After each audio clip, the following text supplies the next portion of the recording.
출발 새아침.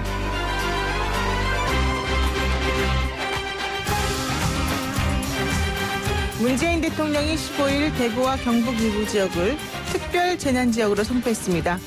감염병으로 특별재난지역 선포가 이루어지는 것은 처음 있는 일이라고 하는데요. 모처럼 정말 모처럼 여야가 한 목소리로 이러한 조치를 환영하고 있습니다. 이미 정부에서는 관련 법률에 따라서 코로나19 확진으로 입원 치료를 받거나 격리 생활을 하는 사람에게 4인 가족 기준 123만 원의 생계비를 지원해 왔었는데요. 이에 추가로 주민에게 주는 구호금, 휴업, 폐업, 실직으로 생계를 위협받는 주민에게 주는 재난지원금 이런 것들의 70%를 국회에서 지원하고요. 전기요금, 건강보험료, 통신비, 도시가스요금 감면 등의 추가 혜택도 주어진다고 합니다. 또한 정부는 취약계층이 당장 쓸 수 있는 상품권 등을 지급해서 현금성 지원을 하는 방안도 논의하고 있다는데요. 지역의 피해 상황에 따라 추가 지정도 계속 검토해 나가겠다고 했습니다. 뜻밖의 재난을 슬그럽게 극복해가고 있는 우리 국민들, 조금만 더 참으면 좋은 소식이 오지 않을까 싶네요. 따뜻하고 상식적인 보통 사람들의 즐겨 듣는 YTN 라디오 조용의 출발새 아침 시작해 보겠습니다.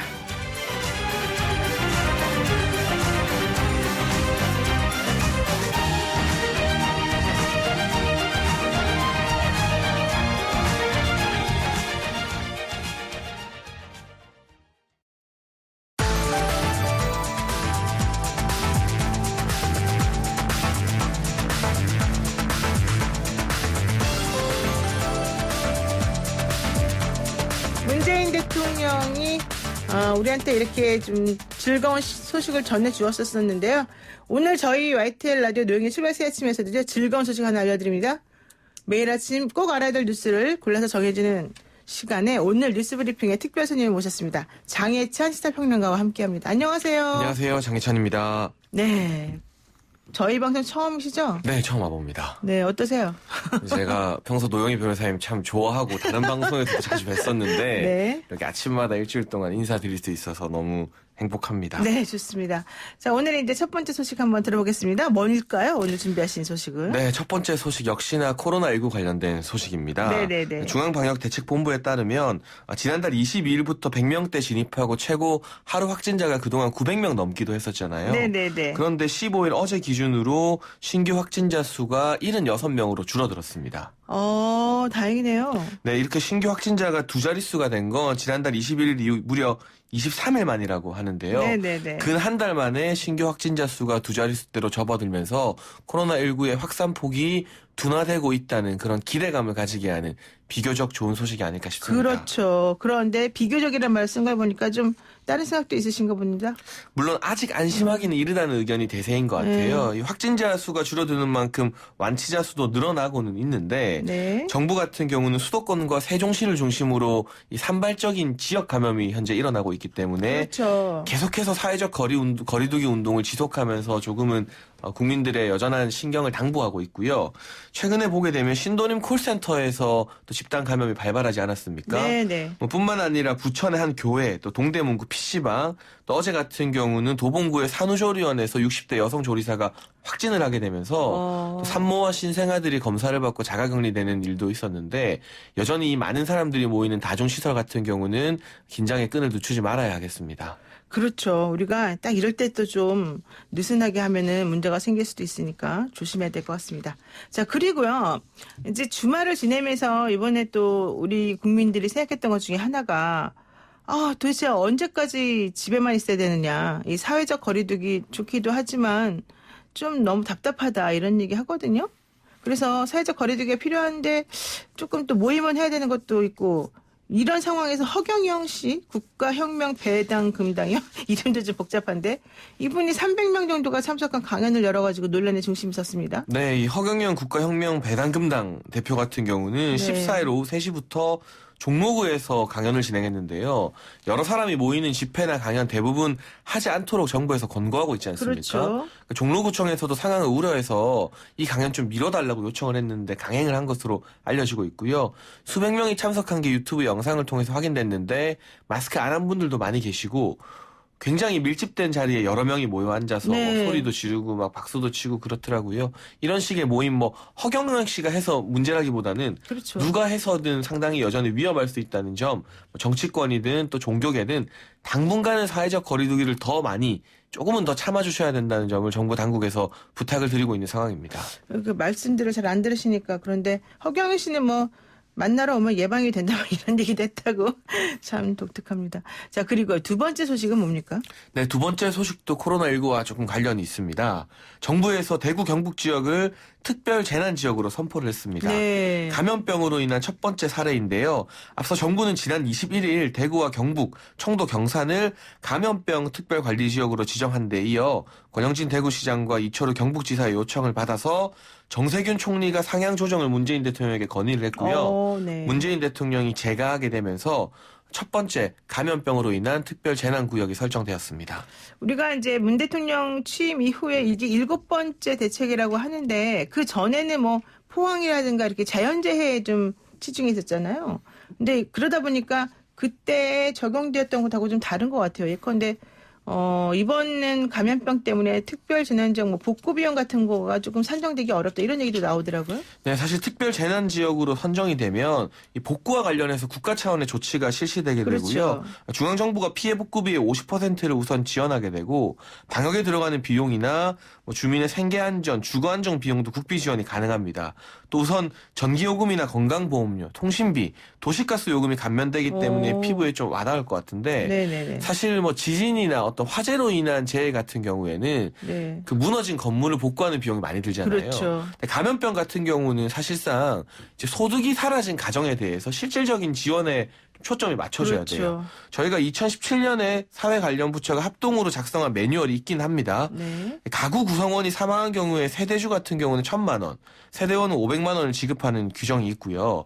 이러한 재난이나 감염병으로 주 소득자가 사망, 실종, 부상을 입거나 실직했을 경우에는 1인 가구 43만 원, 2인 가구 73만 원, 3인 94만 원, 4인 가구는 116만 원 정도의 생계비를 정부에서 지원하도록 되어 있는데 네. 이 부분은 정부의 결정에 따라 상향이 될 수도 있습니다. 아마 대구 같은 경우는 소폭 상향된 그런 생계 지원금이 주어지지 않을까 싶습니다. 그렇군요. 그런데 또 경북 일부 지역은 이번에 포함되지 않았다 이런 얘기도 나오는데 이게 무슨 말이에요? 네, 이번에 경북 전체가 특별 재난 지역이 된 것이 아니고요. 경산과 청도, 봉화 세 곳만 특별 재난 지역으로 선포가 되었습니다. 네. 사실 경북에서도 울릉군이나 울진군 같은 경우는 확진자가 현재 한 명도 없기 때문에 네네. 경북 전체를 설정하면 전국을 다 지정해야 되는 문제가 발생할 수 있습니다. 그러네요. 예. 그래서 확진자 비율이 높은 시군부터 우선 지정한 것으로 보이는데요.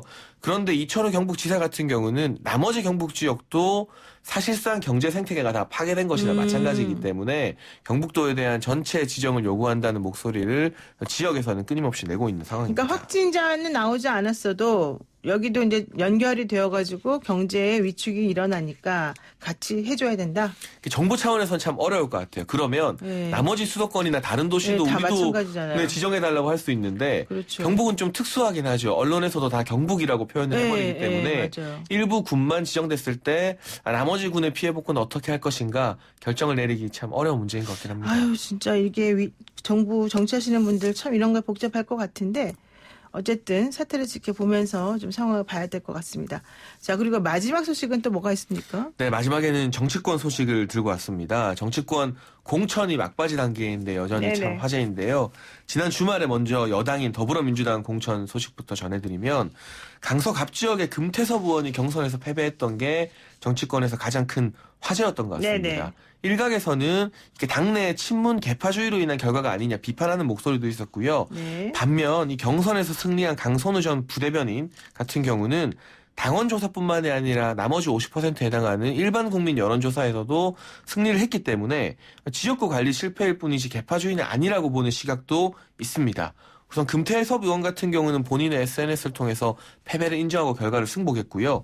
자신이 부족해서 졌다면서 남은 임기 동안 최선을 다하겠다고 밝혔는데 원인을 떠나서 이변인 것은 분명하거든요. 민주당 지도부 같은 경우는 혹시나 이번 결과가 중도층 이탕에 영향을 주지 않을까 예의주시하는 분위기라고 합니다. 그러니까 여기가 이제 원래 그 바른말하는 소신 있는 정치인으로 금태섭 의원에 대해서 약간 그 두 가지 그 시각이 조금 있었던 곳이잖아요.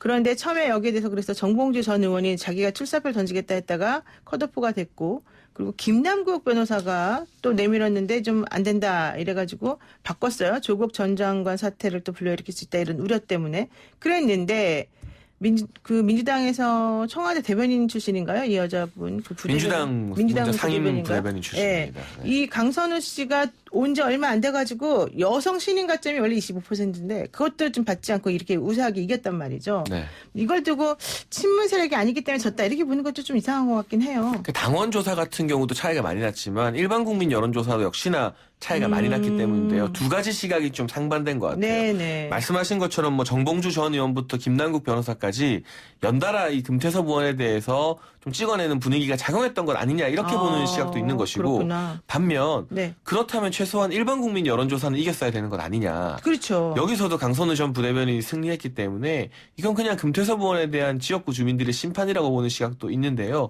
본선 결과도 참 주목이 되고 네. 이 지역 공천 결과가 수도권 다른 선거구에 어떤 영향을 미칠지가 사실은 더불어민주당 지도부나 정치 전문가들이 더 많은 관심을 가지고 있는 대목 같습니다. 그렇습니다. 어쨌든 현역 의원이 경선에서 졌다.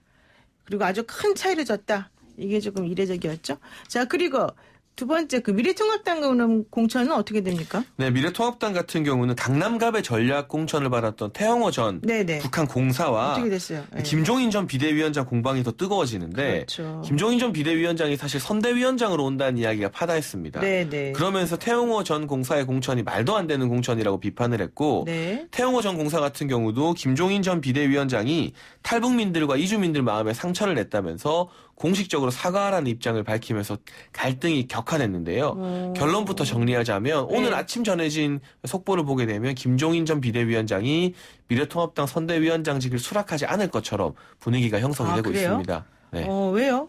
원래는 단독 선대위원장, 이제 상임 선대위원장 자리를 제의를 받았던 것 같아요. 네. 그런데 이 모든 권한을 날 줘라 막 그랬잖아요. 그렇죠. 이 김종인 전 비대위원장의 별명이 선거판에 짜르거든요. 짜르가 이제 황제? 뭐 강력한 군주를 뜻하는 말인데 그만큼 정권을 잡는 걸 좋아하는 분입니다.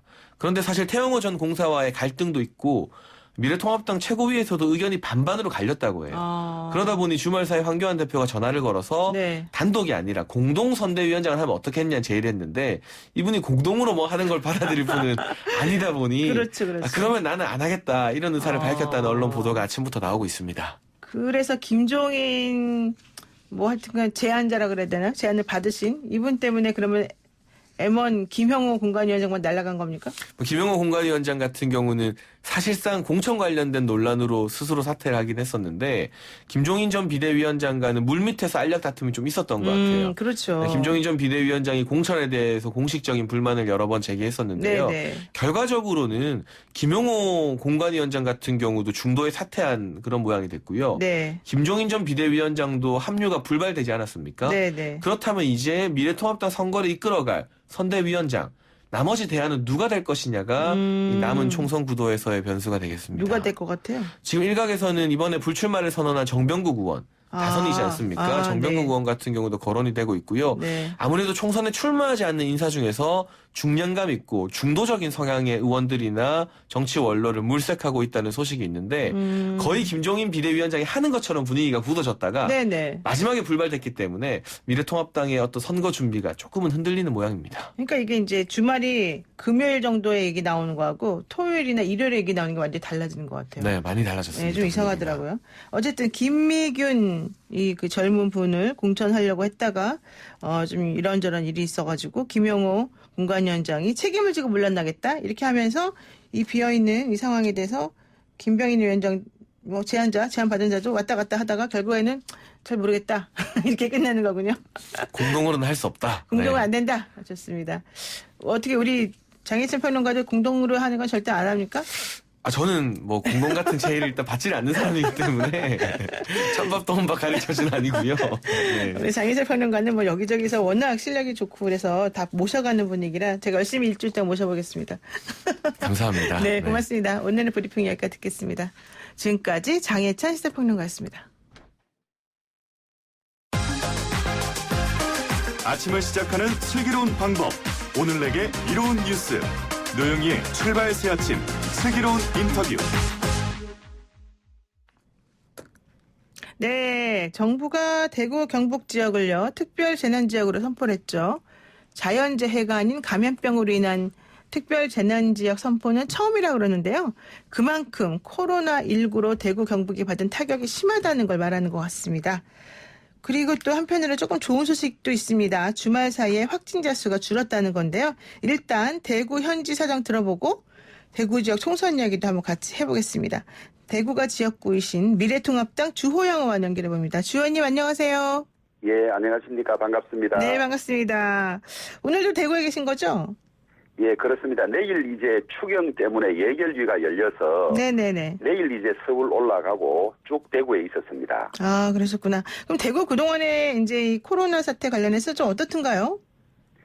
우리 대구 경북 사람들이 엄살 부리는 걸 싫어하거든요. 네. 그렇지만은 피해는 사실 엄청 심각했습니다. 피해가 심각했다. 그래서 거의 우리 경제 공동체랄까 일상생활이 거의 다 중단된 그런 상황인데 네. 어제 다행스럽게 대통령께서 대구와 경북 이런에 특별재난지구를 선포해 주셔서 네. 그나마 조금 도움이 되겠다, 위로가 되겠다 이래서 다행으로 생각하고 있고요. 네네. 대통령께서 대구를 방문하셔서 특별재난지역 선포로도 부족하고 더 이상의 지원이 있어야 한다고 말씀하신 것처럼 오. 특별재난지역은 피해를 50%밖에 보상해 주지 않습니다. 네. 그래서 이것에 그치지 않고 더 이상 우리가 일상생활로 복귀할 수 있도록 전 국가적인 피해 회복이나 지원이 필요할 걸로 생각을 합니다. 지금 뭐 얘기가 나오는 게 특별재난지역으로 선포가 되고 나면 뭐 이런저런 혜택이 있을 거다 하지만 이거 좀 너무 늦었다. 또 그리고 그런 정도 혜택은 뭐 그렇게까지 큰 도움을 주지는 않을 거다. 이런 얘기도 있습니다. 저는 그렇게는 생각하지 않은데요. 네. 우선 이제 감염병 특별지역으로 지정을 해서 이 코로나의 확산이나 치료에는 많이 그걸로서 대책이 됐고요. 네네. 특별재난지역이 선포되면 이제 재난 및 안전관리기본법이라는 법에 따르게 돼 있는데 그렇죠. 그 법에 의하면 피해를 입은 시설의 복구와 피해 주민의 생계 안정을 위한 여러 가지 지원이 이루어지게 돼 있는데요. 네. 첫째로 이제 피해 상황을 조사해야 되고 복구 계획을 수립해야 되고 네. 복구비의 50%를 국비에서 지원하고 네. 또 방역에 들어가는 비용, 주민 생계 및 주거 안정 비용, 또 사망하시거나 상처를 입은 분들에 대한 구호금이 지급되는데요. 네. 구체적으로는 중소기업 및 소상공인들의 자금 융자가 쉬워지고 고등학생의 학자금, 그 등록금이죠, 면제되고 국세와 지방세, 전기요금, 또 건강보험료, 통신비, 가스요금의 감면 혜택이 주어지기 때문에 네. 이것만 해도 큰 도움이 되기는 되지만은 이것으로서 충분하지는 않죠. 그렇죠. 그렇다면 또 이제 이런 얘기도 있습니다. 그래서 뭐 이렇게 정부가 취약계층에게 현금을 지원하는 방안은 어떠냐 뭐 이런 제안도 나오니까 그거는 또 포퓰리즘이다 이런 얘기도 하고 그러니까 정부는 돈으로 지원하기보다는 상품권 같은 거를 좀 지급하면서 뭔가 좀 다른 방안을 논의해 보겠다 이런 얘기도 나오거든요. 어떤 게 제일 좋다고 보세요? 예, 이번 추경에도 상품권이 엄청난 액수가 반영이 되어 있는 걸 심의를 했습니다만은 그렇죠. 현금 지원을 무작정 반대하는 것은 아닙니다. 그런데 일부에서는 재난 기본소득이라 그래서 네네. 이런 재난을 당한 경우에 가리지 아니하고 전 국민에게 기본적으로 100만 원이면 100만 원 얼마를 주자. 이게 이제 재난 기본소득인데 저희 미래 통합당은 그것에 대해서는 반대를 합니다. 그것은 포퓰리즘인데 다만 실제 피해를 입은 분들, 예를 들면 일용직 노동자들은 하루하루 일하지 못하면 생계가 어렵지 않습니까? 그렇죠. 그다음에 택시 기사라든지 중소상공인들 이런 분들에 대해서는 이름을 긴급 생활 안정자금 필요한 최소한의 생계에 대한 돈을 현금으로 지급하는 것은 찬성인데 일괄적으로 전체 시도민이나 전 국민에게 기본적으로 이 무슨 소득 차이를 가리지 않고 주는 거는 네네. 조금 문제 있다 그런 입장입니다. 아, 그러시군요. 예. 네. 그리고 또 하나 여쭤볼게요. 이제 그 대구 같은 경우에는 사실 사망자나 확진자 수가 전체 퍼센테이지에서 차지하는 비중이 많단 말이에요. 그런데 안타깝게도 병실이 없어서 집에 대기하던 중에 한 분이 또 확진자였는데 숨졌어요. 그래서 이런 분들을 다른 지자체에서 이렇게 병상 모자라는 대구의 환자들을 받고 있다, 모시고 있다 얘기를 듣는데 병실 문제나 이런 것들이 아직도 심각한 상태인가요? 그렇습니다. 사실은 저는 초기부터 네. 대량 감염자가 발생하면 병실이 턱없이 부족할 것이고 네. 또 병원을 분산 수용하게 되면 네. 자칫 잘못하면 그 각계 개별 병원들이 응급실 운영이 안 된다든지 여러 가지 의료진이 감염되면 병원이 문을 닫아야 되는 문제 때문에 별도의 대책을 세워야 한다고 주장을 했습니다. 네네. 또 중국 우한 같은 경우는 10일 만에 1000명을 수용할 수 있는 임시병상을 지었어요. 네. 그래서 사실은 그렇게 했어야 되는데 그 점이 안타까운데요. 15일 기준으로 우리 대구에서 총 6,031명의 확진자가 발생했는데 네. 이 중에 2,514명은 전국의 71개 병원에 분산 입원 중이고 2,630명은 생활치료센터 말하자면 연수원이나 이런 데를 말하죠. 네. 입소해 있고 아직도 335명의 확진자들이 집에서 자가격리를 하고 있습니다. 네. 그런데 이분들이 식사를 하고 뭐 일상생활을 하는데 가족의 도움을 받아야 하니까 가족의 감염성도 커지고 이래서 참 안타까운 상황이었습니다만은 한 가지 그래도 조금 다행스럽다 싶은 것이 지난 12일 처음으로 완치한 환자 수가 신규 확진자를 앞서서 네네. 또 입원 대기 중인 환자 수가 감소 추세로 돌아서고 있어서 조금은 다시 2차, 3차 확진자가 늘어나지 않으면 이제 병실 문제는 수용이 가능한 걸로 가고 있는 것 같아서 조금 그나마 다행으로 생각합니다. 네, 어쨌든 그나마 다행이다. 예. 예. 자, 이제 총선 얘기를 한번 해보겠습니다. 주호영께서 원래 대구 수성 의뢰 국회의원이신데 이번에 왜 지역구를 바꿔서 수성 갑으로 가신 거예요? 제가 바꾼 것은 아니고요. 네. 우리 이제 대구가 보수의 본산 심장이라고 하는데 네. 그 중에서 정치 1번지라는 수성갑의 김부겸 의원이 이제 당선돼서 의원을 하고 있는데 그렇죠. 이번에 이 지역을 반드시 찾아와야 되겠다. 반드시 이겨야 되겠다. 아마 그래서 전략 공천한 것으로 듣고 있고요. 네네. 기히 거기에서 서너 분이 준비를 하고 계셨는데 네, 맞아요. 여론조사에 의하면 김부겸 의원을 꺾을 수 있는 것으로 나왔습니다만은 시의원 두 사람이 모두 민주당이고 의회도 민주당이 다수로 돼 있습니다. 네네. 그래서 안심하기에는 이르다. 그래서 확실히 좀 이길 수 있는 사람을 찾다 보니까 아마 제가 공천된 것 같습니다. 김부겸 의원을 꺾을 수 있는 사람은 주호영이다 이렇게 보시는군요. 확실히 꺾을 수 있는 사람. 확실히 꺾을 수 있는 사람으로. 예. 예. 근데 개인적인 친분도 있으시고 되게 오랫동안 친하게 지내셨다고 들었는데요. 아주 제가 정말 좋아하는 선배시고 네. 30년 이상 좋은 관계를 가졌는데 네. 개인적으로는 정치적으로는 이제 당의 입장이 있고 나라가 나갈 방향이 있으니까 이렇게 됐습니다만은 개인적으로는 매우 피하고 싶고 좀 어려운 상황입니다. 그렇군요. 좀 심리적으로도 좀 정리를 하시고서 딱 본격적으로 하시는 게 맞겠네요. 예. 그러면은 혹시 각자 장단점이 있다고 보시면 어떻게 보세요? 주호영님께서는 내가 무조건 이긴다 이것 때문에 이런 거 있으세요? 우선 이제 김부겸 선배는 네. 화합과 상생의 정치를 추구하는 점에서는 저와 생각이 똑같습니다. 네. 또 친화력과 대중성이 있고 네. 또 민주화에 공도 있고 한 것이 장점이고요. 네. 조금 단점이라 할까 그러면 문재인 정권 출범과 동시에 이제 행안부 장관이 돼서 2년여 가까이를 재직을 했었는데 그렇죠. 문재인 정권의 실패를 고스란히 책임을 떠맡아야 한다. 이런 것이 이제 좀 불리한 점일 것 같고요. 네. 이 2년 동안 있었던 일들이 적폐청산, 대북정책, 소득주도 성장, 탈원전 정책 이런 것들이 대한민국에 도움이 안 되는 정책들을 무리하게 추진해왔고 네. 그 추진을 막지 못하거나 동조한 그런 것이 이제 유권자들이 책임을 물을 것 같고요. 저는 네. 중고, 대학교, 심지어 군생활, 법관생활까지 모두 대구에서 한 예. 완전 대구 밀착형이라는 것이 저희 장점이고요. 대구 밀착형. 예, 그다음에 부지런하고 네. 공개된 민원 상담, 네. 그다음에 이 지금까지 의원을 하면서 한 여러 가지 한 일들 이런 것들을 주민들이 잘 알아서 저를 지지해 줄 걸로 생각을 합니다. 그렇군요. 그런데 우리 주호영 의원이 계시던 수성 의뢰는 홍준표 전 대표가 무소속으로 나오겠다고 지금 출사표를 던졌지 않습니까? 예. 근데 원래 같은 당에 계시다가 또 그 당의 전 대표까지 하셨던 분이 무소속으로 그렇게 나와서 내 지역구에서 뭔가 좀 해보겠다고 하시는 이 상황, 이건 어떻게 보세요? 당의 공천을 받은 저로서는 이웃이자 또 제가 오랫동안 의원을 했던 지역에 무소속으로 나와서 당의 공천을 받은 사람과 경쟁하는 예, 상황이 맞아요. 매우 곤혹스럽죠. 그렇죠. 그런데 당의 입장에서 보면 당 대표를 2번까지 하고 대선 후보를 지낸 분이 좀 마음에 들지 않더라도 당의 결정을 승복해야 하지 이게 무소속으로 출마하는 것이 옳으냐 이런 비판이 있고요. 네.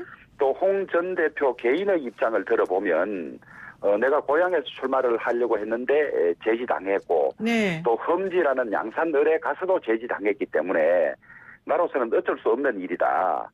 다만 무소속 연대는 하지 않고 네. 당의 나머지 결정은 존중하되 나에 관해서만 승복할 수 없다. 이런 입장인 걸로 알고 있습니다. 네네. 그러나 어쨌거나 저로서는 좀 곤혹스러운 상황이고 네. 수성 의뢰 유권자들께서 이 상황을 어떻게 정리하고 판단하실지 저도 지켜보겠습니다. 그러면은 지금 미래통합당 출신으로 대구 수성을에 출사표를 던진 분은 누구예요? 이제 정상환 전 국가인권위원회 상임위원과 네. 또 이인선 전 경북 부지사가 경선 중에 있습니다. 네. 예. 그럼 이들 중에서 한 분이 이제 되시고 나면 홍준표 전 대표하고도 싸워야 되고.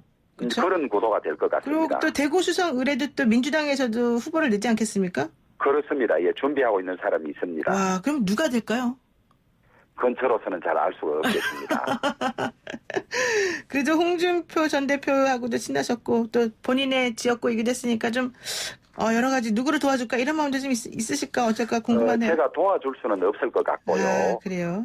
네. 제가 유권자들의 결정에 간섭을 한다든지 이런 것은 안 맞는 것 같고 네. 유권자들께서 요즘은 워낙 후보나 또 정책 방향에 대한 정보량이 많기 때문에 그렇죠. 그런 것을 다 종합해서 선택하실 걸로 생각을 합니다. 네, 좋습니다. 자, 이제 한두 개만 더 여쭤볼게요. 이완구 전 국무총리가 김종인 전 비대위 대표 말고 새로운 선대위원장으로 복귀하는 시나리오를 거론한다. 이런 얘기가 들리던데요. 맞습니까? 그분이 이제 원내대표도 하셨고 충남지사도 하셨고 국무총리까지 하셨으니까 그렇죠. 보수의 이제는 큰 어른이신 셈이죠. 그래서 김종인 전 비대위원장을 선대위원장으로 모시려고 하던 것이 지금 제가 알기로 쉽지 않은 걸로 듣고 네네. 있어서 그래서 좀 바뀐다는 것 같아요. 또 네. 이완구 전 총리나 혹은 정병국 네. 전 대표나 이런 분들과 상의하고 있는 것으로 알고 있습니다. 그러면 어떻게 될까요? 저로서도 자세하게 당의 입장이나 이완구 전 총리의 입장 이런 것을 제가 가까이 들은 바가 없어서 제가 섣불리 어떻게 될까라고 하기는 어렵겠습니다만은 이완구 전 총리께서 당이 어려움에 있고 본인이 꼭 필요하다면 이런저런 여러 가지 상황에도 불구하고 당을 구하고 돕는데 그런 쪽으로 선택을 하지 않을까 싶습니다. 네, 좋습니다. 자, 마지막 하나만 아주 짧게 여쭐게요. 민주당이 지금 범여권 비례연합정당 참여를 선언하지 않았습니까?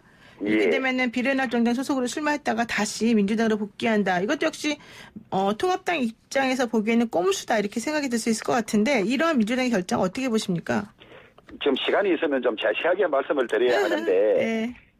자가당착, 이율 배반, 네. 적반하장, 후한무치 이런 사자성어가 다 여기에 꼭 적절한 그런 상황인데요. 네. 소위 공수처법을 받아내기 위해서 헌법에도 맞지 않고 체계도 안 맞는 연동형 비례대표제를 무리하게 패스트 트랙으로 만들어 놓고 네. 우리는 이 법에 이런 문제가 있기 때문에 그 비례정당을 만들 수밖에 없다고 할 때 그렇게 비난하고 심지어 형사고소까지 한 정당이 이제 와서 설거머니 이런저런 이유를 대면서 만든다는 게 이게 이런 코미디가 없는 것이죠. 네. 그래서 자신들도 이 부끄러움을 아는지 일부는 반대하고 또 전당원 투표라는 형식을 거쳐서 희석시키고 이런 과정을 거쳤는데 네. 우리 국민들이 이 집권 여당이 어떤 정치 노름을 하고 있고 이렇게 부실하게 하고 후한무치하게 하는지 다 심판할 걸로 그렇게 저는 확신을 합니다. 네, 알겠습니다. 오늘 말씀 여기까지 듣겠습니다. 고맙습니다.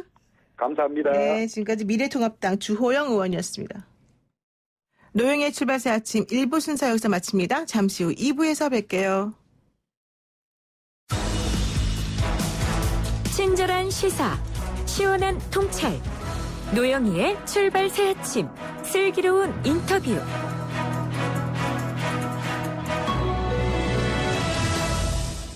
어제 정부가 대구 경북 지역을 특별 재난 지역으로 선포했습니다. TK 지역에 대한 실질적 지원이 이루어질 것으로 보고 환영하는 반응이 많이 나왔습니다. 지금 경북 상황을 가장 잘 아시는 분입니다. 이철우 경북도지사 연결해서요. 경북 코로나19 상황과 특별 재난 지역에 대한 의견 한번 들어보도록 하겠습니다. 지사님 안녕하세요. 예, 안녕하십니까. 이철우입니다. 아유, 요즘 많이 바쁘시고 힘드시죠? 예. 예, 힘들죠. 예. 네. 사실 지사님뿐만 아니라 대구 경북에 계시는 모든 분들이 다 힘들 것 같은데, 자, 일단, 예. 그 코로나19 대응하시느라 고생이 많으실 텐데, 좀 상황이 어떻습니까? 경북에서는? 예, 우리는 2월 19일 날 첫 확진자가 나와서 3명이 나왔는데요. 네. 이제 한 달이 거의 다 됐습니다. 한 달 동안 하루에 40-40명, 40-50명씩 이렇게 매일 발생했고, 최고 많을 때는 122명이었는데, 오늘 새벽까지 나온 게 1104명. 우리나라 전체의 한 14% 됩니다. 네.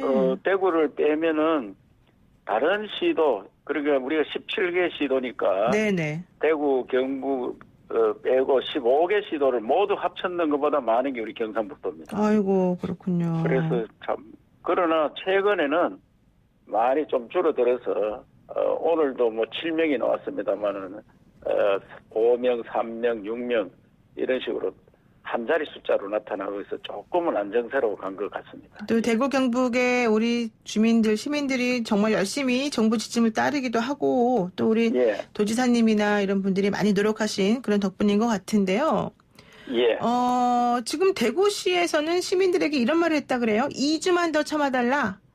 예. 그럼 무슨 뜻입니까? 2주만 더 참으면 끝난다 이런 건가요? 그러니까 지금 대구도 이제 막 두 자리 숫자로 줄어드니까 네네. 세 자리 숫자 많을 때는 750명까지 나왔었는데 하루에 네. 지금은 한 50명 정도 나옵니다 대구가. 네. 그래서 이제 조금 안정세 같이 보이나 사실은 50명이 적은 게 아닙니다. 그렇죠. 미국은 3억 5천만 인구에 2,000명 좀 넘으니까 국가 비상사태를 선포했어요. 그러니까 네. 우리는 그에 비하면 좀 둔한 감이 있습니다. 그러나 이제 대구시는 워낙 많이 나오다가 줄어드니까 2주만 더 참아주면은 진정되지 않겠느냐 이렇게 생각하는데 저들은 경상북도는 지난주에 네. 3월 9일부터 23일간 2주간 총력 대응해서 끝내자 이렇게 슬로건을 걸었습니다. 네네. 2주간 총력 대응으로 끝내자 이렇게 네. 걸었는데 그 어떤 식으로 했느냐. 우리 566개 네. 사회복지시설이 있습니다. 요양의료나 중증장애인들이 있는 시설. 네. 이런 시설들 코호트 격리라니까 예방적 코호트 격리. 그러니까 예방적. 독일 집단 격리라 해서 네. 그 종사자들이 출퇴근을 못하게 네. 3월 9일부터 23일까지 집단으로 격리하는 이런 강한 조치를 했습니다. 그래서 많은 어려움도 있지만 종사자들이 한 10,000명 되고요. 거기에 입소에 가 있는 생활자들이 한 17,000명 됩니다. 네. 그래서 27,000명이 지금 오도 가도 못하고 한 대 딱 묶기가 있는 네. 이런 조치를 하고 그리고 3월부터 매주 수요일, 일요일은 경상북도 일제 방역의 날이라 이래서 네. 민간군이 함께 방역을 합니다. 민은 주로 다중이용시설, PC방, 노래방, 게임방 이런 데 가서 하고 관은 코호트 격리시설 인근 주변 이런 데 하고 군은 큰 도로면 그 화학대대 차들이 나와서 막 온 도로를 방역을 하는 이런 일제 방역 기간을 가지고 있습니다. 네, 그랬군요. 지금 그러면 좀 정말 이렇게 말씀을 드려보면은 어느 정도 좀 체계적으로 이걸 좀 잡아나가기 위해서 좀 가능성이 열려 있는 것 같긴 한데요. 지난주에 그 대구시 의사회하고 좀 얘기를 했었었는데 대구는 의료 인력이 충원이 됐는데 경북은 아직 어렵다 이런 얘기를 하시더라고요. 왜 그러는 건가요?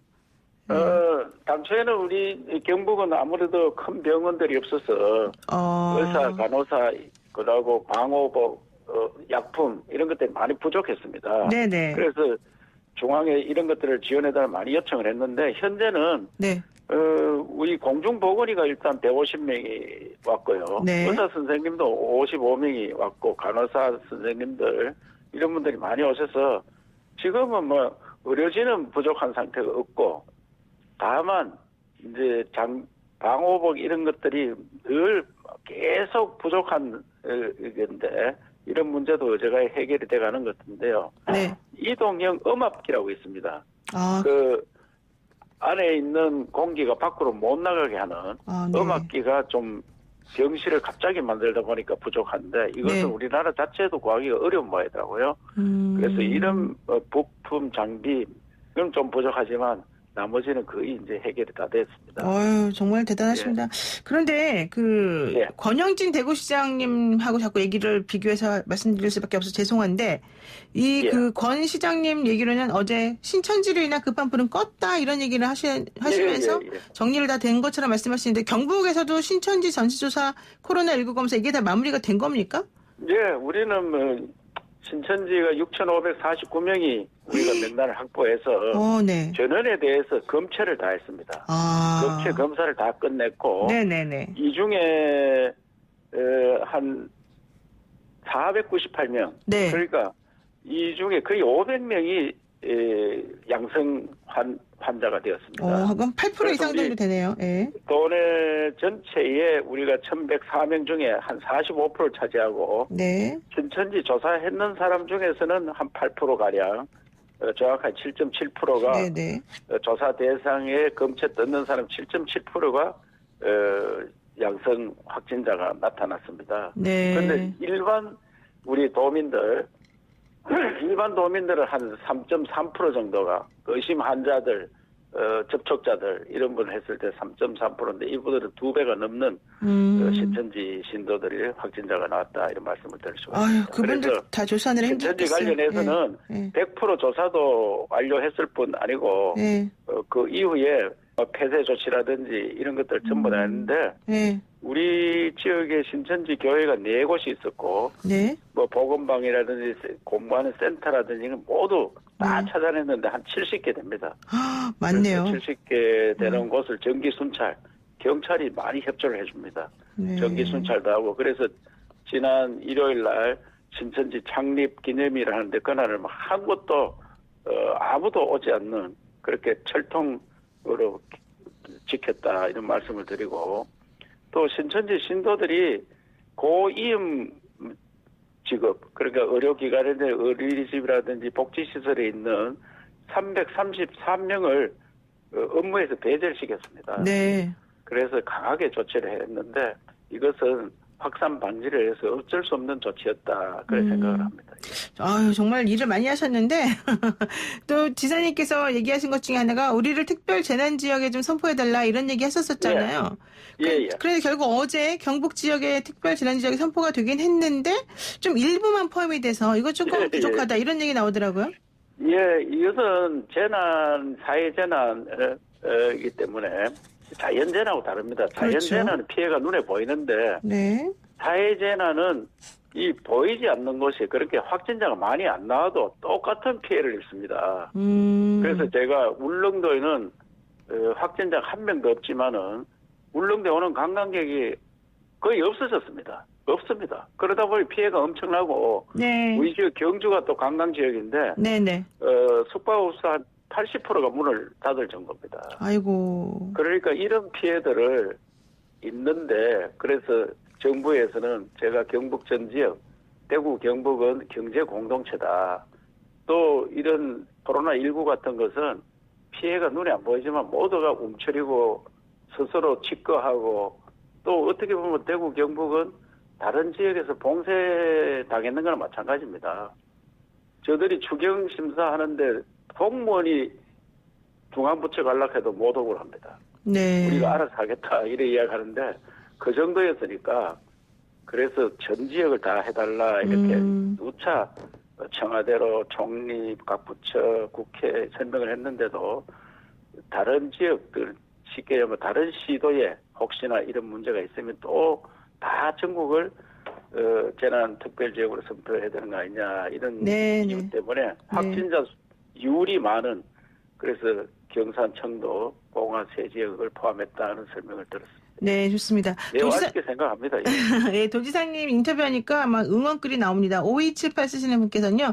도지사님 힘내십시오. 빠른 종식 될 겁니다. 이렇게 말씀하셨고요. 예, 감사드립니다. 1138 쓰시는 분께서는요. 아름다운 사람들 대구 경북 힘들다고 많은 분들이 이 성금과 물품과 사랑을 베풀고 계십니다. 정말 자부심과 감격과 고마움의 눈물이 나오는데요. 대구 경북 힘내세요 이러네요.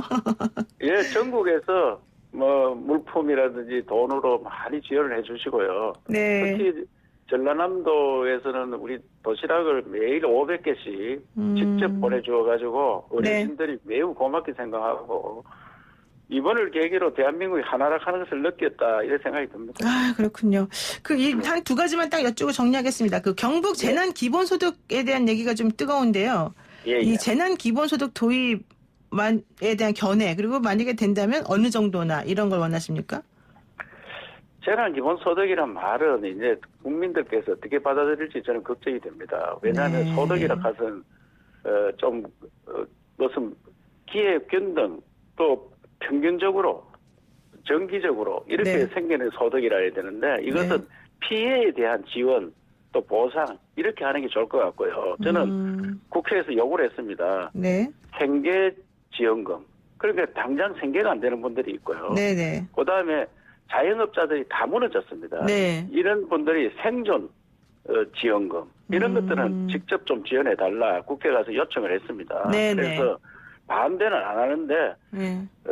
기본소득이라는 이런 용어보다는 피해에 대한 지원, 생계 지원, 생존 자금 이런 형태의 지원을 하는 게 좋겠다 이런 생각이 듭니다. 예. 근데 그렇게 지원하려면 추경에서 이제 조금 통과도 돼야 되는데 야당 일부에서는 이거 포퓰리즘이다 이러면서 반대한다던데요.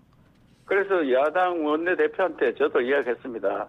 이것을 포퓰리즘이라 보지 말고 피해에 대한 보상으로 보고 예. 이건 당장 지역민들이 특히 자영업자들은 그냥 문을 닫고 또 택시하는 분들도 거의 장사가 안 되니까 산학금을 못 냅니다. 그렇죠. 이런 분들에 대한 지원은 있어야 된다. 그리고 좀 잘 사는 사람은 괜찮은데 어려운 사람들이 취약계층이 문제입니다. 취약계층에 대한 생계 지원 이런 것들은 해주자 이렇게 요청을 했습니다. 네, 포퓰리즘으로 보지 않는다. 좀 지원이 필요하다. 말씀 여기까지 듣겠습니다. 고맙습니다. 전 국민이 다 해주는 걸 포퓰리즘이라 이렇게 생각해야 되죠. 예, 알겠습니다. 예. 네, 오늘 고맙습니다. 예, 감사드립니다. 네, 지금까지 이철우 경북도지사였습니다. FM 94.5MHz YTN 라디오 노영의 출발 새 아침 8시 정각에 돌아오겠습니다.